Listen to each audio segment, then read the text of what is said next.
De Rafael Nadal, vous le savez, l'Australien fait toujours parler. Du coup, il est l'objet de notre débat du jour. Jingle. Win the yes means no to win. C'est pas toujours formidable le titre de cette rubrique. Nick Kyrgios donc sera le prochain adversaire de Rafael Nadal. Il était opposé à Jordan Thompson aujourd'hui, son compatriote. Et encore une fois, Nick Kyrgios a fait son show. Un festival, le cirque Kyrgios, tous les mardis matins devant votre marché à retrouver. Kyrgios, regardez, on a compilé un festival. Et cette question ce soir, ce débat. Cher consultant, Kyrgios est-il une bonne ou une mauvaise publicité pour le tennis? Est-ce que ces facéties-là sont insupportables ou est-ce qu'elles sont rigolotes, font du bien, même un vent frais sur ce tennis que l'on a parfois, pas souvent mais parfois, qualifié de stéréotypé? Tatiana, est-ce qu'il vous embête, pour ne pas dire autre chose, insupporte Nick Kyrgios ou est-ce que vous l'adorez? Est-ce que vous aimez ce côté clown, ce clown? Aucun de ce que vous avez dit. Non, mais je pense que pour le tennis, il n'y a pas de mauvaise pub. Et je pense qu'il est complètement à part. Et je pense que c'est quand même un bon gars, malgré ce que parfois il montre sur le terrain. Et je pense qu'au contraire, il fait le show.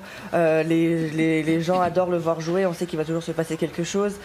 C'est très intéressant. Donc je ne pense pas que c'est une mauvaise pub pour le tennis. Mais par contre, je ne suis pas sûre que ça peut l'aider, en tout cas je pense que ça le limite à un moment, parce que c'est vrai que quand on regarde son potentiel, on peut se dire qu'il peut aller chercher des grands chelems, mais après quand on voit son comportement et tous ces hauts et bas psychologiques qu'il a, et pas spécialement avec ses coups fantasques, mais en général dans sa tête, c'est vrai qu'on se dit ça va être très compliqué pour lui d'être régulier sur une quinzaine, ou même dans un Masters 1000, où il faut être quand même super solide sur une semaine. Donc mais après c'est lui, est-ce qu'il peut changer? J'ai l'impression que, en tout cas, ça fait déjà quelques années qu'il est sur le circuit, parce que c'était ici où il avait vraiment, il y a 5 ans, voilà, avec Nadal, où il avait battu Nadal. Donc il n'a pas changé, il ne changera pas. Est-ce qu'il se satisfera lui de la carrière qu'il a eue? Parce que c'est vrai que les années passent. Et ça va être de plus en plus compliqué parce que physiquement, quand même, ça demande beaucoup de rigueur et je ne sais pas si il a. Seb peut-être le connaît un Sébastien, petit peu mieux. C'est bien ou c'est mal pour le tennis de voir Kyrgios faire des exhibitions, un match sur deux? Ça, c'était une exhibition aujourd'hui. Ouais, mais il est moins bien depuis plusieurs mois, même un an et demi. Il a du mal à aller s'entraîner. Ce sont des efforts à chaque fois pour aller sur le court. Il essaye de trouver du plaisir. Il ne faut pas trop rentrer dans les détails parce que je le connais assez bien et il y a plus de problèmes extra sportifs en dehors, mais c'est quelqu'un de très attachant et encore aujourd'hui moi je trouve que son attitude est plutôt bonne. On a le souvenir il y a plusieurs semaines par rapport à Rome où il est sorti du terrain, il s'est fait disqualifier. Là oui, il a fait le spectacle mais tout en respectant quand même son adversaire. Donc il y a un vrai travail à faire sur lui-même, sur le plan psychologique. C'est difficile parce qu'il souffre également, il a du mal à se contrôler. Mais par contre, on a besoin de joueurs avec du caractère, de la personnalité. John McEnroe, à un moment, il était également sur le terrain. Pardon ? Limite ? Oui, il y a eu Jimmy Connors aussi. Aujourd'hui, c'est vrai qu'il a du mal à se contrôler. Il y a un vrai travail à faire, mais on a besoin de charisme sur un court. Et Nick Kyrgios, qu'on aime ou pas, on va le voir. D'accord.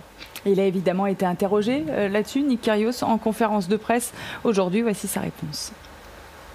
Yeah, I mean, I'm never going to change. I used to be like this when I played under 12s or 14s. You know, I just go out there and have fun and play the game I want it, of how I want it to be played. And at the end of the day, like, I know people are going to watch. So,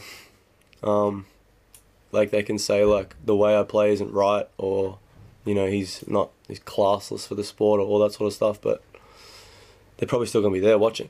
So it doesn't really make sense. Fred et Lionel, c'est ce qu'on a envie de voir quand on regarde du tennis? Moi, oui.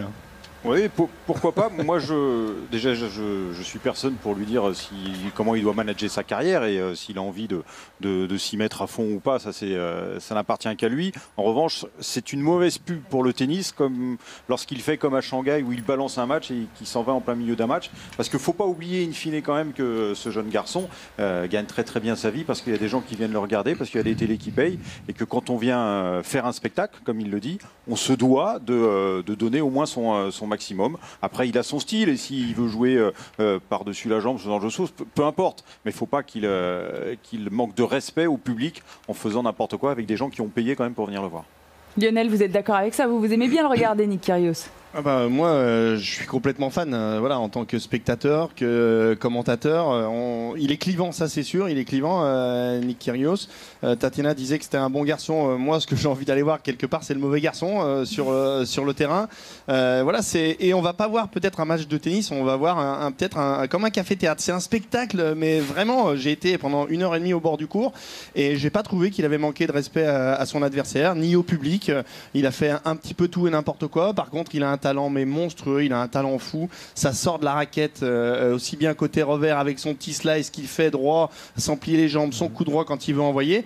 Donc oui, c'est peut-être du gâchis, mais en tout cas c'est un vrai régal de le voir évoluer sur un court et j'attends et je pense que beaucoup de personnes vont payer pour aller voir le Nadal Kyrgios. Il y a eu ce match à Acapulco où ça a été très très loin, ça a été limite à la fin et du coup c'est aussi ça fait du bien au tennis de voir des mauvais garçons de temps en temps. Moi il y a juste eu un moment où je l'ai trouvé irrespectueux et où il fallait pas laisser passer, c'est quand il a joué contre Wawrinka à un moment et là où il a vraiment manqué de respect et il aurait mérité que Wawrinka lui en mette une bonne et ça lui aurait fait du bien. Après voilà. Hein. Comment?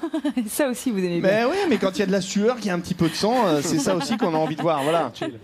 Bon, on a une conclusion ce soir. Donc au moins les consultants de Beansport estiment que Nick Kyrgios est une bonne publicité pour le tennis. On a une conclusion ce soir à ce débat. Merci. Et vous avez tous envie de voir la confrontation face à Rafael Nadal.